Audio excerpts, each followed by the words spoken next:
ধলেশ্বর মৎস্যমোহনী বাজারের সার্বিক উন্নয়নে যথাসাধ্য চেষ্টা করবেন তিনি। সোমবার মৎস্যমোহনী বাজারের মৎস্যজীবী সমিতির ত্রিবার্ষিক সম্মেলনে উদ্বোধন করে একথা বলেন রাজ্য বিজেপির সভাপতি তথা রাজ্যসভার সাংসদ রাজীব ভট্টাচার্য। তিনি বলেন, বাজারের সবজি ব্যবসায়ীদের জন্য একটি অত্যাধুনিক বাজার শেড হবে।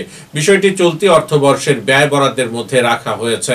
এই সম্মেলনে উপস্থিত ছিলেন প্রাক্তন বিজেপি বিধায়ক ডক্টর দিলীপ দাস, বিজেপির নয়বনমালীপুর মন্ডল সভাপতি অরিন্দম চৌধুরী, কর্পোরেটর অঞ্জনা দাস, মণিমুক্তা ভট্টাচার্য এবং সুখময় সাহা সহ অন্যান্যরা।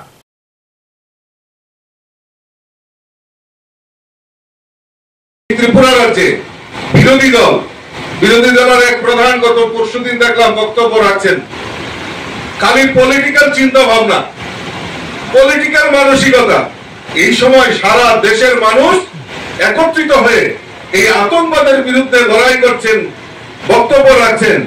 আর এইখানে সেকুলার পার্টি যারা 25টা বছর এই রাজ্যে রাজত্ব করেছে, খালি নিজেদের সুবিধা, নিজেদের ব্যক্তিগত আখের গুছানোর জন্য কাজ করেছেন।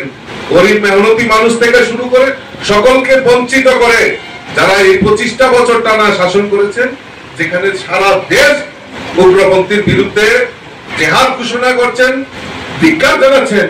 আর আমাদের রাজ্যে যারা দীর্ঘ 25 বছর, দীর্ঘ 20 বছর টানা মুখ্যমন্ত্রী একটা উগ্রপন্থীর বিরুদ্ধে শব্দ বলেননি, উল্টা পলিটিক্যালাইজেশন, বিজেপি কে গালি দেওয়া। আরে মূর্খের দল, মানুষ সব জানে, মানুষ সব বুঝে।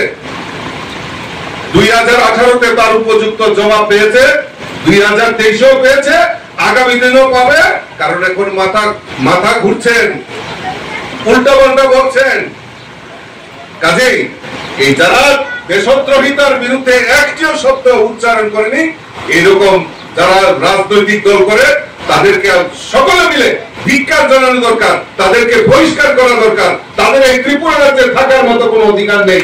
এরকম ভাবে আমাদেরকে কাজ করতে হবে, সংগঠিত হতে হবে। কারণ উগ্রপন্থার বিরুদ্ধে সবাই মনোভাব, কারণ আমরা চাই শান্তি।